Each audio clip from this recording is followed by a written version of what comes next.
MSMEs जिनका कि बहुत बड़ा योगदान है भारत की इकोनॉमी में, तो निस्संदेह 35 वर्ष की यात्रा 5 वर्ष में पूरी की जा सकती है। सुइसाइड या आत्महत्या या इस तरह से कोई आप ऐसा कोई अगर लगता है आपको कि वो समाधान है तो वो बिल्कुल गलत है, बल्कि आप अपने आने वाली पीढ़ियों को और ज़्यादा अंधकार में झोंक देते हैं। IMSME of India's curator and chief mentor, Mr. Rajiv Chawla, Chairman IMSME of India, a visionary aiming to buy rupees 20,000 crore to country's GDP, the creator of revolutionary programs and GAPS Growth Acceleration Program for SMEs hand-holding, guiding and mentoring hundreds of business. And उनके साथ आज हमारे group editor senior journalist Mahavir Khandelwal mister Rajiv Chawla से बात करके उनके भविष्य में होने वाले कार्यक्रमों के बारे में और अधिक जानकारी आप तक पहुंचाने की कोशिश कर रहे हैं। आइए जानते हैं बातचीत के कुछ मुख्य अंश। Srishti Khandelwal with senior journalist Mahavir Khandelwal from जनता की आवाज।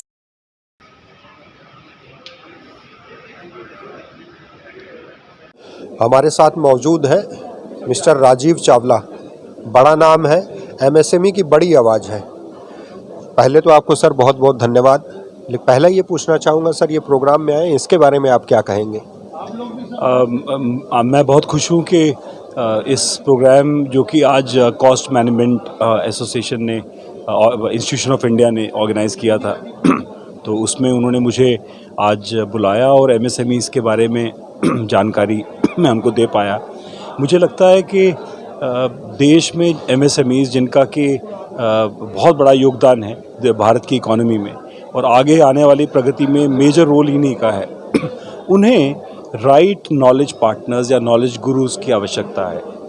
बहुत सारे ऐसे समस्याएं हैं जिनका समाधान हमारे इकोसिस्टम में है, लेकिन एक एंटरप्रेन्योर को, एक छोटे बिजनेसमैन को उसकी जानकारी नहीं होती है।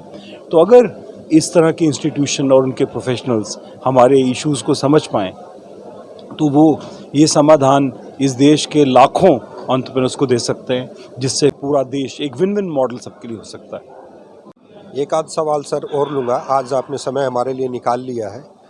सर शॉर्ट में ही बता दीजिएगा, समय आपके पास कम है। ये 35 साल जो आपने एक्सपीरियंस लिया वो 5 साल में कन्वर्ट करते हैं, वो कौन सी थ्योरी है? देखिए, एक्सपीरियंस अपने आप में एक बहुत बड़ी चीज़ है। मैं जो बात कहना चाहता था वो ये कि अगर गाइडेड स्ट्रक्चर्ड मेंटर्स मिल जाएं, गुरु मिल जाएं, एक तरीका मिल जाए, एक रोड मैप मिल जाए तो हमारी यात्रा बहुत जल्दी तय हो सकती है। तो हमारे ज़माने में इतना गाइडेंस, इतना स्ट्रक्चर, ऐसे इंस्टीट्यूशंस के प्रोग्राम्स नहीं हुआ करते थे, तो अपने से हर बिजनेसमैन को अपना रास्ता ढूंढना पड़ता था। और आज अगर इस तरह के इंस्टीट्यूशंस एक गाइडेड रोड मैप की तरह काम करें, एक मार्गदर्शक के रूप में काम करें, तो निस्संदेह 35 वर्ष की यात्रा 5 वर्ष में पूरी की जा सकती है। एक सर निजी सवाल है, आपके ऑफिस में चेयर नहीं होती है, इसलिए कुछ लोग आने से भी डरते हैं, इसके बारे में कुछ बताएंगे? अच्छा, मेरे ऑफिस में मेरे लिए चेयर नहीं होती, मेरे गेस्ट के लिए होती है, तो गेस्ट संकोच न करें, आप आएँ। मैं एज अ हैबिट मैं खड़े होकर काम करना पसंद करता हूँ, तो आई हैव स्टैंडिंग टेबल्स, मेरा कंप्यूटर उसी पे रहता है। मुझे लगता है कि मेरे फैक्ट्री में बहुत सारे मेरे कर्मचारी मशीनें चलाते हैं खड़े होके, वो भी दिन में 8-10 घंटे खड़े रह के काम करते हैं, तो मैं भी अपने ऑफिस में खड़ा रह के काम कर सकता हूँ। तो मेरे ऑफिस में मेरे लिए चेयर नहीं है, बट आप आएंगे तो आपके लिए है। सर एक आध सवाल और मैं पूछ लेता हूँ लगे हाथी। बहुत सारे कुछ ऐसे छोटे लोग, व्यापारी, जो छोटे तो मैं नहीं कह सकता हूँ, लेकिन अभी जिन्होंने शुरुआत करी है, उनका ये शिकायत होती है, ये थोड़ा सा सख्त सवाल है कि राजीव चावला MSME से भी बड़े हो गए हैं, हम लोगों से नहीं मिल पाते हैं।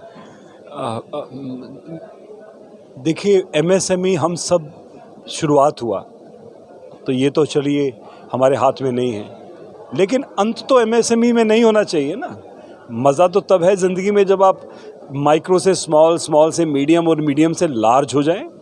हमें तो गर्व है ऐसे साथियों पर जो माइक्रो से शुरू हुए और अब लार्ज हो गए और पूरे विश्व में अपना नाम कमा रहे हैं। और भारत में देखिए बहुत सारे ऐसे एंटरप्रेन्योर्स हैं हमारे अपने शहर में जिन्होंने अपना रास्ता, आप प्रधानमंत्री जी को देखिए, चाय बेचते थे, आज देश के प्रधानमंत्री हैं। तो हमें तो इन चीज़ों पर गर्व होना चाहिए।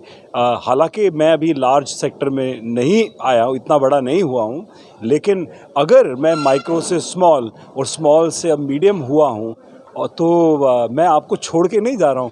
मैं तो अपनी सब यात्रा जिसमें मुझे 35 वर्ष लगे, मैं चाह रहा हूँ कि आप वो 5 वर्ष में तय कर लें, और जिस रास्ते को पार कर लिया वही तो दिखा रहा हूँ। एक सर सवाल और है कि लेने के बाद में तमाम समस्याएं बनी, और कहना नहीं चाहता हूं, मैं कोई इंसल्टमेंट नहीं कर रहा हूं, लेकिन होता क्या है कि फिर आत्महत्या या कुछ इस तरह की बड़ी समस्याएं आ जाती हैं। अभी आपने अपने लेक्चर में भी इसका हल्का फुल्का जिक्र किया।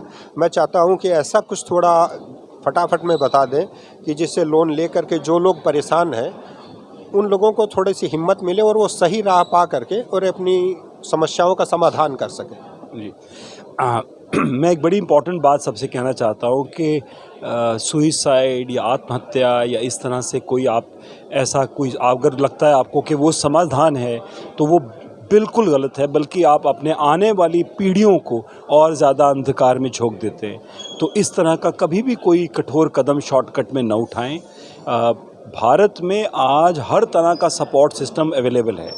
पहली चीज़, आज 2 करोड़ तक का ऋण बिना कोई चीज़ गिरवी रखे, बिना गारंटी के मिला करता है।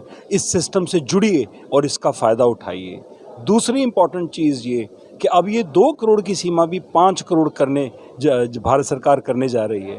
तो जब आपको इतना 5-5 करोड़ तक का ऋण बिना कोई चीज़ गिरवी रखे मिल सकता है तो इसका फ़ायदा उठाएं।